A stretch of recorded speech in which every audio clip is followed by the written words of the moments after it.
नमस्कार दोस्तों, स्वागत, अभिनंदन। एक लंबे अंतराल के बाद हाजिर हुआ हूं, उसके लिए माफी चाहता हूं। एक होमवर्क देता हूं अपनी बात आगे बढ़ने से पहले। और होमवर्क ये है कि आपको ये पता करना है कि क्या हो रहा है दुनिया में। जो चीज बढ़ती है अचानक से गिरना शुरू होती है। चलिए, तेल के भाव तो मानते हैं कि ईरान और अमेरिका के युद्ध की वजह से ऐसे हुआ है, लेकिन अच्छी खबर है, 25% के आसपास तेल के भाव में गिरावट आई है। और आप देखिए, सोने में गिरावट 30% के आसपास होने वाली है। 2 बार कोरिया के बाजारों के अंदर 10% की गिरावट हो चुकी है।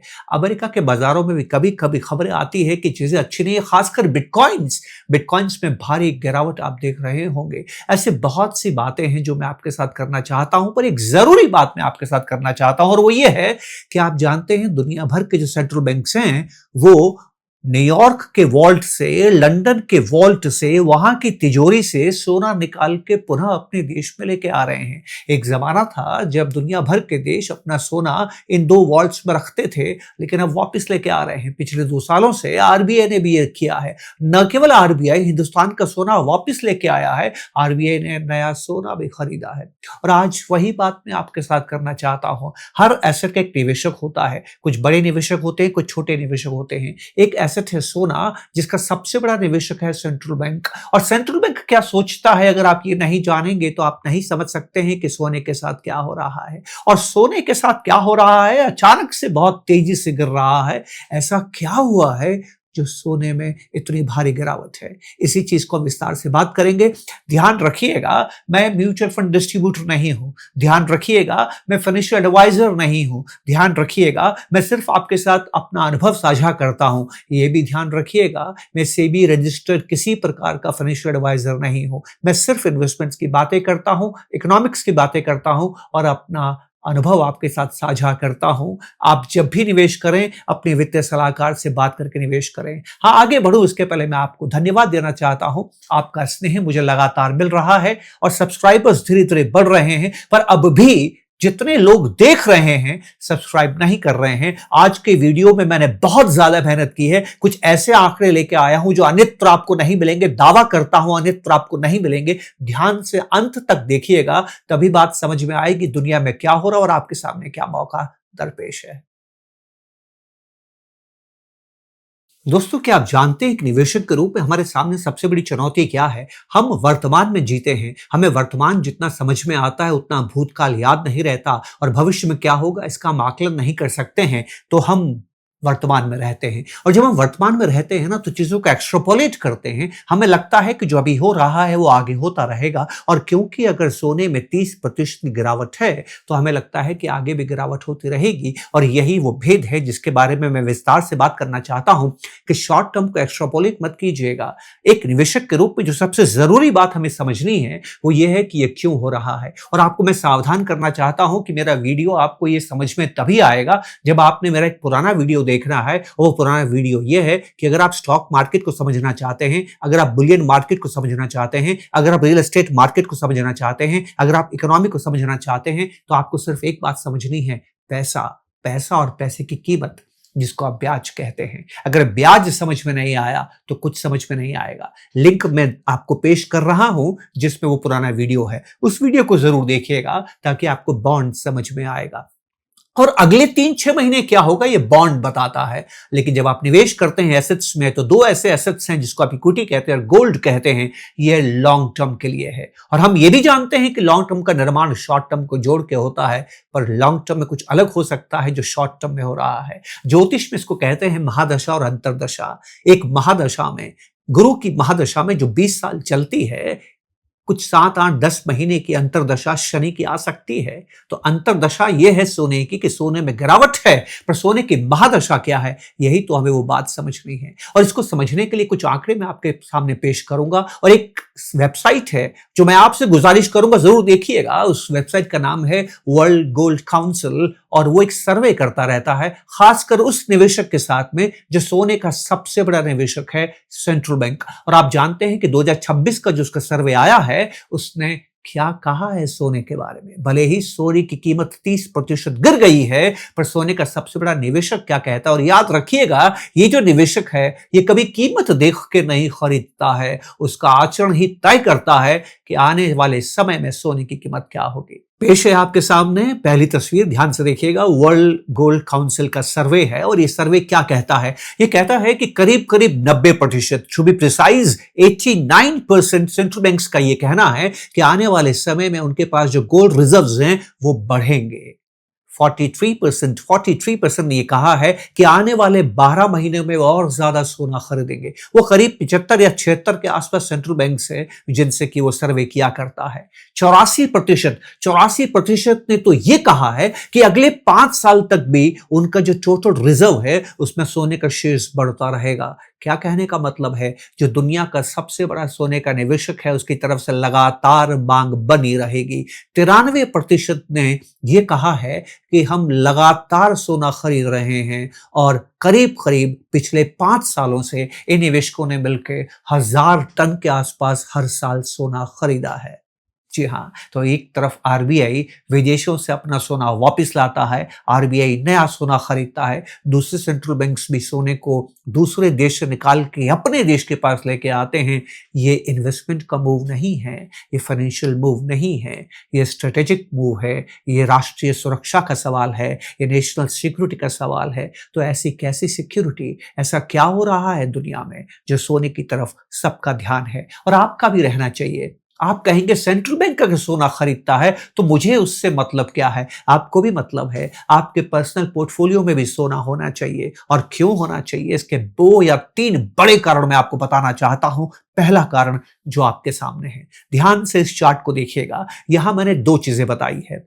दुनिया की 5 सबसे बड़ी अर्थव्यवस्थाएं जिसमें अमेरिका शामिल है, चीन शामिल है, पूरा यूरो एरिया शामिल है, जिसमें हिंदुस्तान शामिल है और जापान शामिल है। इन्होंने पिछले 5 सालों में कैसा किया? एक अजीब सी बात आपको बताऊं, इन देशों में जितना आर्थिक प्रगति हुई है, जितनी जीडीपी के ग्रोथ हुई है, उससे ज्यादा पैसे छापने की, पैसे की आपूर्ति की, मनी सप्लाई की ग्रोथ हुई है।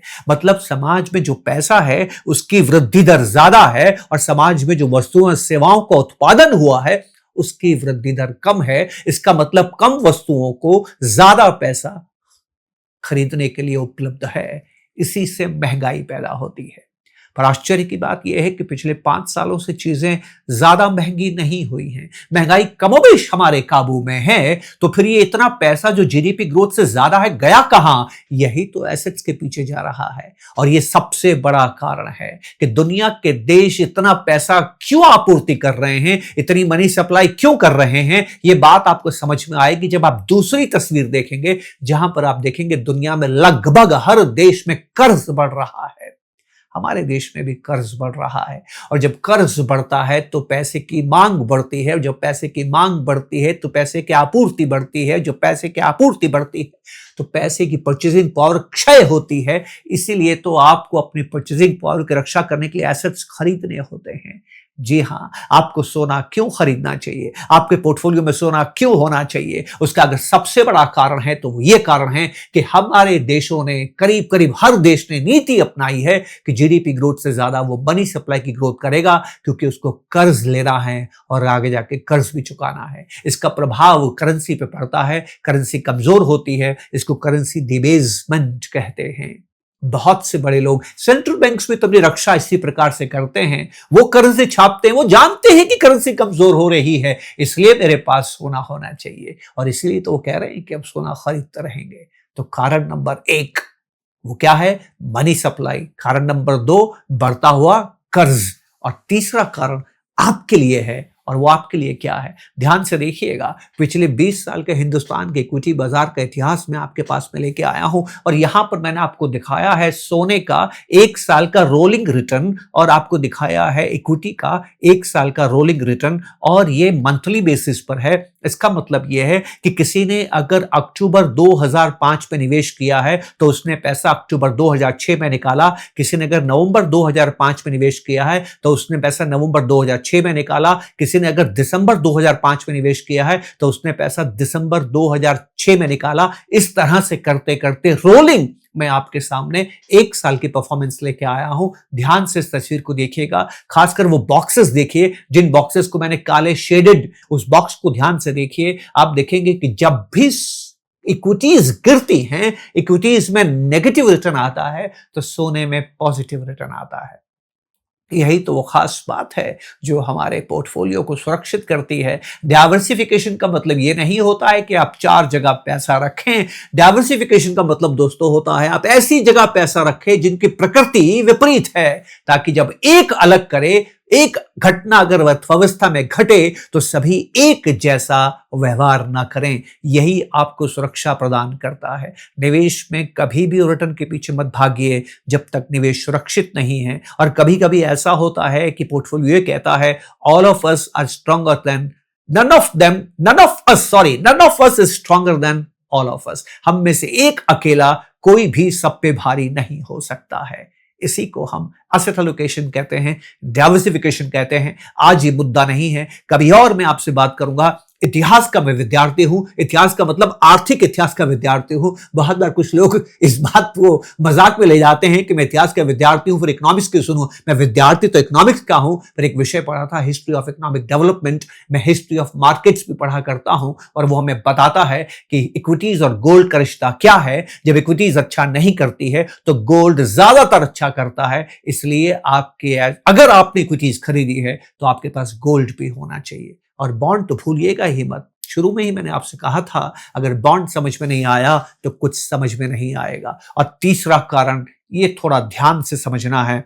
आइए समझते हैं ये तीसरा कारण क्या है। इस तीसरे कारण के लिए मैं आपको अमेरिका लेके चलता हूं। आप फिर कहेंगे मैं अमेरिका बहुत ले जाता हूं। जी हां, क्योंकि दुनिया के अंदर जो निवेश की दुनिया है इसकी गंगोत्री वहीं से निकलती है। और सबसे बड़ी बात यह है जब आप सोना समझना चाहते हैं, सोने की कीमत समझना चाहते हैं, तो अपने आप से पूछिए सोने की कीमत अदा किस में होती है। सोने की कीमत डॉलर्स में अदा होती है। जब तक आप डॉलर्स नहीं समझेंगे आप सोने की कीमत को कैसे समझेंगे। तो पुनः मैं आपको अमेरिका लेके चलता हूं और डॉलर और सोने के रिश्ते के बारे में बताता हूं। और दोनों को अगर कोई प्रभावित करता है तो वो बॉन्ड है। नीचे लिंक में मैंने दिया है बॉन्ड का, मेरा जरूर देखिएगा यूट्यूब का वो वीडियो। अगर वो नहीं देखा तो बात पूरी समझ में नहीं आएगी। यहां मैं वो बात नहीं करूंगा क्योंकि वीडियो बहुत लंबा हो जाएगा। देखिए दोस्तों, जब भी हम बॉन्ड में निवेश करते हैं तो बॉन्ड में अगर हम क्या मियाद है, 3 महीने की मियाद है, 1 साल की मियाद है, 2 साल की मियाद है, 5 साल के लिए आपने पैसा रखा है, 10 साल के लिए पैसा रखा है। इसको अगर आप ग्राफ पे प्लॉट करते हैं 3 महीने से लेकर 10 साल तक और उसको एक रेखा बना देते हैं तो उसको यील्ड कर्व कहते हैं। और यील्ड कर्व के अंदर जो ब्याज दरें 3 महीने की होती हैं, 6 महीने की होती हैं, 1 साल की होती हैं, 2 साल की होती है, उसको आप शॉर्ट टर्म रेट्स कहते हैं। और जो 10, 12, 15, 20 साल के लिए ब्याज के लिए पैसा रखते हैं उसको आप लॉन्ग टर्म रेट्स कहते हैं। तो यील्ड कर्व के 2 एंड हो गए, shorter and and longer and. ध्यान से समझिएगा, शॉर्टर एंड की जो ब्याज दरें हैं ये फेडरल रिजर्व या सेंट्रल बैंक तय किया करता है। और लॉन्गर एंड की जो ब्याज दरें वो आप और मैं तय करते हैं कि भविष्य के बारे में हमारा आकलन क्या है, उसके हिसाब से हम तय करते हैं। अभी अमेरिका की यील्ड कर्व है, थोड़ा सा ध्यान से देखिएगा अमेरिका में क्या हो रहा है।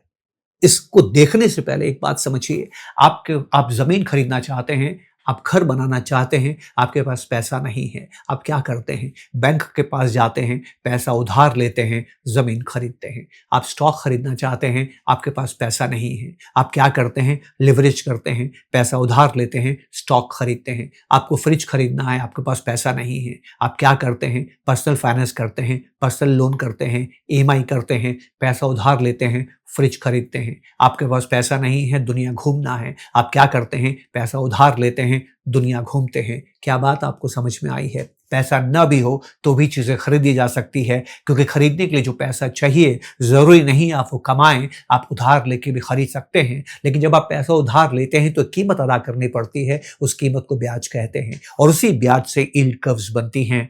ये जो यील्ड कर्व आपके पास में है, एक बात गांठ बांध लीजिए, हमेशा याद रखिएगा, आप जो भी चीज समाज में खरीदते हैं उसमें पैसा लगता है और पैसे की कीमत ही तय करती है उस वस्तु की कीमत क्या होगी। पैसा सस्ता है तो जमीन महंगी होगी, क्योंकि ज्यादा लोग पैसा उधार लेके जमीन खरीदेंगे। पैसा सस्ता है तो स्टॉक महंगा होगा, क्योंकि जितना सस्ता पैसा होगा उतना ज्यादा आप स्टॉक खरीदेंगे। पैसा सस्ता है, ब्याज कम है, कमाई ब्याज में कम है, पैसा बहुत आसानी से उपलब्ध है, जितना मर्जी उधार ले सकते हैं, आप सोना ज्यादा खरीदेंगे। तो हमें क्या बात समझ में आई है? अगर ये यील्ड कर्व नीचे जाती है, नीचे जाने का मतलब है कि आपकी ब्याज दरें कम हो रही हैं, आपकी यील्ड्स कम हो रही है, तो हर चीज महंगी होती है। तो मैंने आपको 3 यील्ड कर्व्स दिखाई है, ये तीनों 1 साल पहले की हैं। जो नंबर 1 है, जो ब्लू कलर की है, ये पहली है आज से 1 साल पहले 30 जून 2025। जो 2 साल का ब्याज था अमेरिका में 3.78% था। और ये 2 साल के ब्याज की एक बात याद रखिएगा, आगे आपको समझ में आएगा। ये जो 2 साल की जो ब्याज दरें हैं, ये 2 साल की जो बॉन्ड यील्ड है, ये बताती है कि फेडरल रिजर्व क्या ब्याज चाहता है। दोबारा बोलता हूं, हर समाज में सेंट्रल बैंक चाहता है कि समाज में क्या ब्याज रहना चाहिए शॉर्टर एंड पर, उसको रेपो रेट कहते हैं। तो फेडरल रिजर्व का रेपो रेट, जिसको वो लोग डिस्काउंट रेट कहते हैं, किसके आसपास रहता है? जो 2 साल की बॉन्ड यील्ड है। तो बाजार की जो 2 साल की बॉन्ड यील्ड है वो हमें बताती है कि फेड क्या करने वाला है। और पूरी दुनिया तो इसी बात के लिए पागल है, इसी बात के लिए मरी जाती है कि फेड क्या करेगा। पूरी दुनिया फेड की तरफ देखती है अगर वो एसेट्स खरीदना और बेचना चाहती है। ये फेड का प्रभाव है। When uncle Sam sneezes the world catches fever. तो फेड की तरफ सबकी निगाहें रहती है और फेड जो रेट तय करता है वो रेट क्या होगा, इसको दिखाने का जो प्रतिबिंब है वो 2 साल का बॉन्ड यील्ड होती है। याद रखिएगा, हमेशा के लिए याद रखिएगा। राइट। तो आज से 1 साल पहले 30 जून 2025 को जो 2 साल की ब्याज दर थी वो 3.78% थी और 10 साल के बॉन्ड की जो ब्याज दर थी वो 4.3% थी। वहां से वो गिर जाती है और युद्ध शुरू होने से पहले 28 फरवरी को युद्ध हुआ था, उसके आसपास की बात कर रहा हूं, 2 मार्च 2026 के आसपास ये गिर जाती है और ये 3.47% है। 3.47% मतलब ये 3.78 से नीचे जा रही है। जब भी ये नीचे जाती है तो बाजार अच्छा करता है, इकोनॉमी अच्छा करती है, सोना अच्छा करता है, सोने की कीमतें बढ़ती है, बाजार की कीमतें बढ़ती है, जमीन की कीमतें बढ़ती है। जब भी ब्याज दर नीचे आएंगी हर एक चीज की कीमत बढ़ेगी। और आप देखिए जो शॉर्टर एंड है उस पे 3.78 से गिर के 3.47 हो जाता है, जो मैंने 2 नंबर की कर्व लिखी है। और लॉन्ग टर्म की जो बॉन्ड यील्ड है वो 4.3% से गिर के 4.05% हो जाती है। ये अच्छी खबर है, सभी लोग खुश होते हैं, सबको लगता है चीजें बढ़ती रहेगी और बिल्कुल भी घबराहट नहीं होती है। पर यकायक पिछले 3-4 महीनों में परिदृश्य बदलता है, युद्ध होता है, दूसरे कई कारण होते हैं, उन कारणों में अभी नहीं जाऊंगा, बाद में बात करूंगा। प्रभाव क्या पड़ता है? ये जो 2 साल की ब्याज दरें हैं ये 3.47 से बढ़ के यकायक 3-4 महीने में 4.14% हो जाती है। मतलब क्या है? मैंने आपसे क्या कहा था कि 2 साल की बॉन्ड यील्ड बताती है कि फेड क्या करने जा रहा है। तो अमेरिका के 2 साल की बॉन्ड डील ये कह रही है कि फेड या तो ब्याज दरें बढ़ाने वाला है। और जब ब्याज दरें बढ़ती है ना दोस्तों, मैंने आपसे क्या कहा था, चीज सस्ती हो जाती है। और इसी कारण से सोना गिर रहा है। सोने गिरने के 2-3 बड़े कारणों को समझने की कोशिश कीजिएगा। इसमें सबसे बड़ा कारण ये बॉन्ड यील्ड है। इसको बोलते हैं Fed expectation yield. Fed expectation yield. और ये किसको प्रभावित करती है? पहले ये डॉलर को प्रभावित करती है और डॉलर में क्योंकि सोने का भाव तय होता है तो ये सोने को प्रभावित करती है। पर बॉन्ड याद रखिएगा वो केवल 3 से 6 महीने की कहानी है, वो लंबी कहानी नहीं है। अंतरदशा और महादशा का अंतर याद रखिएगा, तभी मेरी बात समझ में आएगी। आइए इस फेड एक्सपेक्टेशन यील्ड का प्रभाव सोने पे क्या पड़ा, डॉलर पे क्या पड़ा, समझने की कोशिश करते हैं एक तस्वीर के जरिए। बहुत मेहनत से मैंने चार्ट्स बनाए हैं। उम्मीद करता हूं कि अगर आपको पसंद आ रहा है सब्सक्राइब जरूर कीजिएगा, कमेंट जरूर कीजिएगा, अपनी सलाह जरूर दीजिएगा, साझा जरूर कीजिएगा, क्योंकि यही मुझे मेरी मेहनत का मुआवजा है और मुझे काम करने के लिए प्रेरणा देता है। जहां से अमेरिका में आप खुद अपने स्तर पर भी होमवर्क करके पता कर सकते हैं, जहां से ये 2 साल की बॉन्ड यील्ड्स बढ़ना शुरू हुई वहां से सोने के दाम गिरना शुरू हुए। अगर आप अंतर्राष्ट्रीय बाजारों में देखें जहां सोने की कीमत डॉलर में अदा होती है, करीब करीब फरवरी महीने के आसपास ये सोने की कीमत 5,400 के आसपास पहुंच गई थी। ये साल की शुरुआत में $5,400 प्रति ऑन्स के आसपास पहुंच गई थी। कुछ लोगों का मानना है कि ये 5500 पार कर गई थी। हो सकता है वो इंट्राडे होगा, मैंने ये डे एंड की बात में आपको दिखा रहा हूं, जो गिरते गिरते 4,000 के आसपास हो गया है। मेरे आंकड़े के अनुसार ये 26% के आसपास गिरावट है, पर कुछ लोगों का मानना है कि वो 5550 पार कर गया था और ये करीब करीब 29-30% की गिरावट सोने की कीमतों में पिछले 3 महीने में हो गई है। हिंदुस्तान की बात करें, हिंदुस्तान में याद रखिएगा 10-11%, क्योंकि रुपया कमजोर हुआ है। तो जितना जितना रुपया कमजोर होता है उतना सोना महंगा हो जाता है। तो हमारे यहाँ गिरावट ये 30% के आसपास नहीं है, हमारे यहाँ गिरावट ये 19-20% के आसपास है। हिंदुस्तान के अंदर भाव इसी दौरान 1,76,000 से गिर के कल तक 1,40,000 के आसपास था। अब ये इतनी भारी गिरावट 3 महीने में 30% की गिरावट होने का कारण क्या है? याद रखिएगा, हमेशा ये सही नहीं होता है, पर ज्यादातर ये सही होता है। ज्यादातर आप कह सकते हैं डॉलर और सोना है, उसका जो संबंध है वो इनवर्स है, इनमें दोस्ती नहीं है दोस्तों। अगर एक मजबूत होता है तो दूसरा कमजोर होता है। तो ध्यान से देखिए, ये तस्वीर आपके सामने है। आज से ठीक 6-7 महीने पहले जो DXY था, DXY मतलब डॉलर कितना मजबूत है, 6 करेंसीज है उनके सामने, तो डॉलर का इंडेक्स है, इसको आप DXY कहते हैं, वो 100 से अगर नीचे जाता है तो इसका मतलब डॉलर कमजोर हो रहा है, 100 के ऊपर जाता है तो डॉलर मजबूत हो रहा है। जितना ऊपर जाएगा उतना डॉलर मजबूत है, जितना 100 के नीचे आएगा उतना डॉलर कमजोर है। तो ये डॉलर गिरने लगा था, 114 के आसपास पहुंच गया था। 114 करीब आज से 1.5 साल पहले जनवरी 2025 के आसपास 112-114 के बीच में था। वहां से गिरता गिरता ये इस साल की शुरुआत में जनवरी फरवरी के आसपास 96 के आसपास पहुंचता है, 96 के आसपास पहुंचता है, और वहां से लगातार डॉलर मजबूत हो रहा है। डॉलर क्यों मजबूत हो रहा है, आगे हम बढ़ेंगे तो बात समझ में आएगी। और जैसे जैसे डॉलर मजबूत हो रहा है वैसे वैसे सोने की कीमत कम हो रही है, क्योंकि आखिर में सोना तो आप डॉलर देके ही खरीदते हैं। जी हाँ, अब ये डॉलर मजबूत क्यों हो रहा है, इसका कारण है, दोनों तस्वीरें मैंने आपको बताई है कि जो 2 साल की जो बॉन्ड यील्ड कर्व है, जिसको फेड एक्सपेक्टेशन यील्ड कहते हैं, ये अगर मजबूत होती है तो डॉलर मजबूत होता है। आपके सामने है, आपके राइट हैंड साइड में आपको जो नजर आ रही है ये DXY है। जैसे जैसे 2 ईयर बॉन्ड यील्ड बढ़ती जाएगी वैसे वैसे DXY मजबूत होता चला जाएगा। और यही तो वो बात है जो हमें समझ नहीं, अचानक हुआ दोस्तों, ये सब अचानक हुआ। आज से 2-3-4 महीने पहले लोग ये मानते थे कि अमेरिका के अंदर ब्याज दरें नहीं बढ़ेंगी।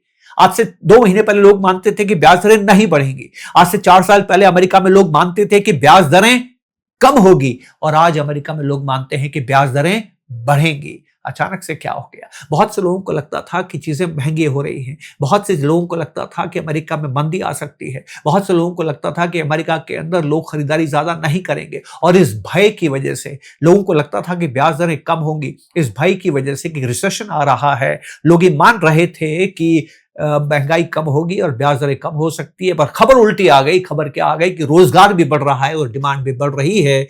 तो लोगों को लगा कि अब फेडरल रिजर्व ब्याज दरें कम करना छोड़िए, उनको शायद बढ़ाना शुरू कर सकता है, और वहां से ये 2 साल की यील्ड बढ़ती है और डॉलर मजबूत होता चला जाता है। क्या ऐसा होता रहेगा? बिल्कुल नहीं होगा। कभी और मैं आपसे बात करूंगा। अमेरिका कभी भी ज्यादा ब्याज दरों को लंबे समय तक सहन कर ही नहीं सकता है। ये आज का विषय नहीं है, इस विषय से मैं भटक जाऊंगा, उस पर मैं बात नहीं करना चाहता हूं, क्योंकि आज मैं ये अंतर्दशा की बात कर रहा हूं, शॉर्ट टर्म की बात कर रहा हूं। ध्यान से देखिएगा। अब इसके साथ साथ जैसे जैसे 2 साल की बॉन्ड यील्ड बढ़ने से डॉलर मजबूत होता जाता है, दूसरी तरफ आप देखिए गोल्ड की कीमत भी कम होने चली जाती है। कारण क्या है? कारण यह है कि गोल्ड आपको ब्याज नहीं देता है। कारण क्या है कि 2 साल की ब्याज दरें बढ़ रही है। कारण क्या है कि यहां पर मैं 4-4.5% ब्याज कमा सकता हूं। कारण क्या है कि डॉलर मजबूत हो रहा है, तो मैं सोने में क्यों पैसा रखूं? हमेशा तो हर इन्वेस्टर तो लॉन्ग टर्म इन्वेस्टर नहीं होता है। स्पेकुलेटर्स भी होते हैं, ट्रेडर्स भी होते हैं, शॉर्ट टर्म इन्वेस्टर्स भी होते हैं, हर तरह के इन्वेस्टर्स होते हैं। हर इन्वेस्टर आपके और मेरे जैसा लॉन्ग टर्म वाला थोड़ी होता है। वो तो ब्याज के हिसाब से तय करता है कि मुझे किस चीज की कीमत क्या अदा करनी है। याद रखिएगा, बॉन्ड का वीडियो जरूर देखिएगा, क्योंकि बॉन्ड तय करता है किस चीज की कीमत क्या होगी। जब पैसा महंगा होता है तो हर चीज को सस्ता होना ही पड़ता है। पर दोस्तों, ये शॉर्ट टर्म की कहानी है। क्या है? लॉन्ग टर्म की कहानी। ध्यान से समझिएगा। पहली चीज जो मैं आपको बताना चाहता हूं वो ये है, ये सोना आता कहां से है? सोने को हम माइन करते हैं, हम धरती के गर्भ से उसको खनन करके निकालते हैं। आपके सामने है, पिछले 5 सालों के अंदर अगर आज से 5 साल पहले 100 की डिमांड थी, तो आज जो खनन था, जो माइनिंग प्रोडक्शन है, वो बढ़ के केवल 110 हुआ है, पर सोने खरीदने वालों की संख्या 100 से बढ़ के 136 हो गई है। गोल्ड की डिमांड जो है वो सोने की सप्लाई से कहीं ज्यादा तेजी से बढ़ रही है, और जब तक रिसाइकल गोल्ड नहीं आता है तब तक गोल्ड की जरूरत पूरी नहीं होती है। और रिसाइकल गोल्ड का मतलब है कि कोई सोना बेचने वाला होना चाहिए, और सोना बेचने वाला सोना तभी ज्यादा बेचता है जब सोने की अच्छी कीमत मिलती है। तो इस दुनिया में जहां पैसा ज्यादा छप रहा है, इस दुनिया में जहां करेंसी डिबेसमेंट हो रही है, इस दुनिया में जहां पर क्या असुरक्षा की भावना बढ़ रही है, इस दुनिया में जहां सोने की डिमांड बढ़ रही है, वहां पर सोने की सप्लाई नहीं बढ़ रही है। सोना इसलिए तो सोना है कि उसकी सप्लाई नहीं बढ़ाई जा सकती है, और इसीलिए तो सेंट्रल बैंक्स रिजर्व में सोना रखना चाहते हैं, डॉलर से बाहर निकलना चाहते हैं, क्योंकि पिछले 15-18 सालों से अमेरिका ने यह नीति बना ली है कि जब भी पैसे की जरूरत है डॉलर छाप दो। न केवल ये, आपके सामने मैंने एक तस्वीर रखी है, पढ़ के नहीं बोलूंगा, आप जरूर देख लीजिएगा कि सोने की कीमत कहां से बढ़ रही है, ज्वेलरी की डिमांड कितनी बड़ी है, सेंट्रल बैंक की डिमांड कितनी बड़ी है, इन्वेस्टमेंट्स की डिमांड कितनी बड़ी है, टेक्नोलॉजी की डिमांड कितनी बड़ी है, सब मैंने आपके सामने रखा है। और इसमें से सबसे प्रमुख डिमांड है वो है सेंट्रल बैंक्स की करीब करीब 1000 टन सोना ये हर साल खरीद रहे हैं। और जैसा कि मैंने शुरुआत में कहा था, हर सेंट्रल बैंक ये कह रहा है कि आने वाले सालों में भी हम ज्यादा से ज्यादा सोना खरीदने की कोशिश करेंगे। और जब ये सोना खरीदते हैं तो कीमत नहीं देखते हैं, और जब ये सोना खरीदते हैं तो ट्रेडिंग के लिए नहीं खरीदते हैं, ये जब सोना खरीदते हैं रिजर्व्स के लिए खरीदते हैं, और रिजर्व सालों साल बने रहते हैं। आप जानते हैं अभी ट्विटर पे क्या हुआ था, महीने भर पहले की बात है, एक शोर उठा था कि आरबीआई ने कहीं गोल्ड बेचा है क्या। कितना सेंसिटिव, कितना संवेदनशील इश्यू है जब सेंट्रल बैंक सोना बेचता है। ज्यादातर सेंट्रल बैंक सोना खरीदते हैं और खरीद के लंबे समय तक अपने पास में रखते हैं। शुरुआत में मैंने आपको कारण बताए थे। तो जो लॉन्ग टर्म ड्राइवर्स कौन है, ऐसे कौन से लॉन्ग टर्म ड्राइवर्स है जो तय करते हैं कि सोने की कीमतें कहां जाएंगी। पहली चीज है करेंसी डिबेसमेंट, और करेंसी डिबेसमेंट होता है जब मनी की सप्लाई जीडीपी सप्लाई से ज्यादा होती है। वो तस्वीर मैंने आपको दिखाई थी कि हर देश, कमोबेश हर देश की स्थिति यह है कि जितना वो पैसा छाप रहा है, उसकी पैसे की पूर्ति कर रहा है, आपूर्ति कर रहा है, उसकी वृद्धि दर जीडीपी ग्रोथ रेट से ज्यादा है। अगर ये होता रहेगा तो सोने की डिमांड बरकरार रहेगी। Number 1 driver. Number 2 driver, central bank अगर रिजर्व्स में डॉलर को कम करके, डी डॉलराइजेशन, ट्रंप पे लोगों को यकीन कम हो रहा है, अमेरिका पे लोगों को यकीन कम हो रहा है, अमेरिका हेजिमन्स हट के डोमिनेंट होता चला जा रहा है, दुनिया में सुरक्षा की भावना बढ़ रही है। तो सेंट्रल बैंक्स ने बताया है सर्वे में, क्योंकि वो सोना खरीदने की नीयत रखते हैं। ये दूसरा बड़ा कारण है कि लॉन्ग टर्म सोने की कीमतें बनी रहेंगी। और तीसरा बड़ा कारण है सॉवरेन डेट ट्रेजेक्ट्री, कर्ज क्या हो रहा है, कर्ज पे नजर रखिएगा। अमेरिका कर्ज बहुत जल्दी $40 ट्रिलियन पार करने वाला है। अन्यत्र मैंने इसके बारे में बात की थी, मुझे नहीं लगता कि मुझे यहां पर आपसे बात करने की जरूरत है। लेकिन लॉन्ग टर्म में नजर रखने से पहले शॉर्ट टर्म की तरफ जरूर देखिएगा, अंतरदशा की तरफ जरूर देखिएगा। ये 4 कारण हैं जो तय करते हैं कि शॉर्ट टर्म में सोने की कीमतें क्या होंगी। सबसे पहले फेड एक्सपेक्टेशन रेट, 2 साल की बॉन्ड यील्ड, 2 साल की बॉन्ड यील्ड बढ़ेगी तो सोने की कीमत कम होगी, 2 साल की बॉन्ड यील्ड कम होगी तो सोने की कीमत बढ़ेगी। हमेशा नहीं होता है, ज्यादातर होता है। डॉलर इंडेक्स, डॉलर मजबूत होगा सोना सस्ता होगा, डॉलर कमजोर होगा सोना मजबूत होगा। हमेशा नहीं होता है, ज्यादातर होता है। स्पेकुलेटिव पोजिशनिंग, सबसे बड़ी बात क्या हो रही है कि दुनिया के अंदर जबरदस्त तरीके से डॉलर सोने की डिमांड बढ़ी है, और जब सोने की डिमांड बढ़ी है तो ट्रेडर्स बहुत आए हैं, ईटीएफ बहुत लोग खरीद रहे हैं, डिजिटल गोल्ड बहुत खरीद रहे हैं, स्पेकुलेटिव बाइंग बहुत हो रही है। और जो स्पेकुलेटर्स होते हैं ये उधार लेके पैसा जमा करते हैं, ये ट्रेडर्स होते हैं, लिवरेज करते हैं, और ये हमेशा शॉर्ट टर्म इंडिकेटर्स को देखते हैं, और जैसे ही ये देखते हैं कि 2 साल की बॉन्ड यील्ड्स बढ़ रही हैं, ये सोना बेचना शुरू करते हैं। ये हमेशा के लिए एक दिशा में नहीं चलते हैं, इनकी दिशा बदलती रहती है। तो जो कुछ सोने में हो रहा है इस वक्त, ये लॉन्ग टर्म डिमांड ज्यादा नहीं है, ये स्पेकुलेशन ज्यादा है। ये तीसरा कारण होता है। और चौथा कारण होता है जियोपॉलिटिकल। जब भी दुनिया में रिस्क बढ़ेंगी और कम होंगी, वो अचानक से सोने की कीमतों के अंदर उतार चढ़ाव ला सकता है, लेकिन जब तक वो जोखिम रहेगा तब तक वो प्रभावित करेगा। उसके बाद सोने की कीमतें पुनः अपनी तरफ लौट के आ जाती हैं। तो ये लॉन्ग टर्म और शॉर्ट टर्म ड्राइवर्स दोनों मैंने आपके सामने रखे हैं। बहुत जल्दी से अपनी बात खत्म करता हूं, काफी वक्त मैंने आपके ले लिया है। अगर आप अभी तक बने हुए हैं तो आपका हार्दिक आभारी हूं, लेकिन ये बहुत जरूरी बात मैं आपसे कहना चाहता हूं कि सोना आपके पोर्टफोलियो का जरूरी हिस्सा है, होना ही चाहिए। और सोने को आपको रिटर्न के लिए जमा नहीं करना है, सोने को आपको सुरक्षा के लिए जमा करना है। ये आपके पोर्टफोलियो के रिस्क को कम करता है, खासकर इक्विटीज जब गिरती हैं तो आपको जबरदस्त सहारा देता है। ये बढ़ती हुई महंगाई से आपकी परचेजिंग पावर की रक्षा करता है। इससे बड़ा सेफ हेवन दुनिया में नहीं है। इक्विटी तभी काम करती है जब पीछे की कंपनी काम करती है। बॉन्ड तभी काम करता है जिसने आपसे उधार लिया वो पैसा चुकाता है, चाहे वो सरकार हो चाहे वो कंपनी हो। जमीन तभी कीमती होती है जब तक सरकार उसके ऊपर अपना दावा पेश नहीं करती है। कोई भी आप एसेट लीजिए, उस एसेट के पीछे कोई खड़ा है। सोना अकेला एसेट है जो अपने आप में गारंटी है, उसके लिए किसी को दूसरे को प्रदर्शन करने की, दूसरे को परफॉर्मेंस करने की जरूरत नहीं है। सोना अपने आप में मुकम्मल और अकेला एसेट है। इनफैक्ट ये अकेला एसेट है दुनिया में जो अपनी कीमत स्वयं तय करता है, तो सेफ हेवन है। चौथा, ये डाइवर्सिफायर है, जबरदस्त डाइवर्सिफायर है। ये तब काम करता है जब दूसरे काम नहीं करते हैं। कितनी खूबसूरत बात है, बताइए। अगर कोई दूसरा काम नहीं करेगा तो सोना जरूर काम करेगा। और आखिर में करेंसी डिबेसमेंट से आपकी रक्षा करता है। करेंसी कहीं पर भी जा सकती है, कर्ज बहुत बढ़ रहा है, वहां पर भी आपकी सुरक्षा करता है। आपके मन में सवाल उठेगा कि आपके पास सोना कितना होना चाहिए। अगर आप बहुत एग्रेसिव हैं, जबरदस्त तरीके से इक्विटी में एग्रेसिव हैं, आप नहीं देखना चाहते हैं सोने की तरफ, तब अभी मैं आपसे कहूंगा 5-7% सोना आपके पास में होना चाहिए। लेकिन 15% सोना एक आम आदमी अपने पास अपने पोर्टफोलियो में रख सकता है और लंबे समय के लिए रख सकता है। मेरा ये मानना है कि आपके पोर्टफोलियो में 50 से 60% के आसपास इक्विटीज होनी चाहिए, 20-25% के आसपास बॉन्ड्स होने चाहिए, 10-15% के आसपास आपके पास में सोना होना चाहिए, और शेष बचा 5 से 10% आप नए जमाने की जो इन्वेस्टमेंट्स हैं, जिसमें रीट्स आती हैं, जिसके अंदर कैश भी हो सकता है, दूसरे तरह के जो नए इन्वेस्टमेंट्स आए हैं उनकी तरफ भी आप ध्यान रख सकते हैं। पर मेरी गुजारिश होगी कि आप इसको इस तरह से तय ना करें, अपने वित्तीय सलाहकार के साथ सलाह मशवरा करें,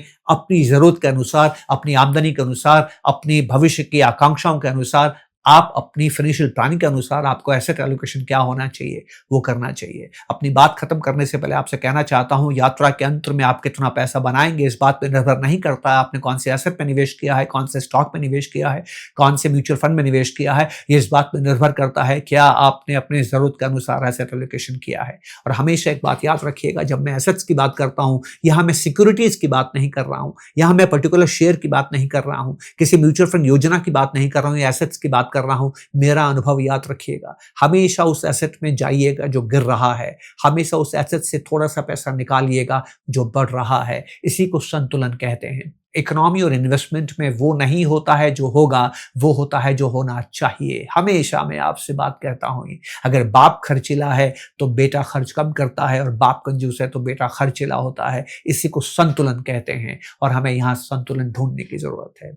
उम्मीद करता हूं कि आपको मेरी बात समझ में आई होगी। अगर समझ में आई है, अच्छी लगी है, आप इसको साझा जरूर करेंगे, सब्सक्राइब करेंगे। बहुत मेहनत के बाद ये आंकड़े लेके आता हूं, तब जाके प्रोग्राम तैयार होता है। 3-4-5 दिन लगते हैं, मुझे पता नहीं कहां कहां जाके इन आंकड़ों को मैं लेके आता हूं। तो अगर आपको अच्छा लगता है, अगर आप देखने के लिए मेरे चैनल पे पधारे हैं, तो करबद्ध प्रार्थना है, सब्सक्राइब जरूर करें, कमेंट जरूर करें, शेयर जरूर करें। मेरी व्यक्तिगत राय यह है कि दुनिया में आने वाले समय में हमें नहीं मालूम क्या होगा, और जब हमें नहीं मालूम है क्या होगा, तो सोना हमारे पोर्टफोलियो में जरूर होना चाहिए। पर यह सलाह नहीं है, याद रखिएगा। मैं ये रजिस्टर्ड फाइनेंशियल एडवाइजर नहीं हूं, मैं फाइनेंशियल एडवाइस का काम नहीं करता हूं, मैं एक निवेशक हूं जो अपने अनुभव साझा करता हूं। दोस्तों नमस्कार, अपना ध्यान रखिएगा, और उनका ज्यादा ध्यान रखिएगा जो आपका ध्यान रखते हैं। बस यही हम कमी करते हैं। हम मानव एक सामाजिक प्राणी हैं, हम उनसे हैं जो हमारे पीछे हैं, उनका ध्यान ज्यादा रखिएगा। नमस्कार, जय हिंद।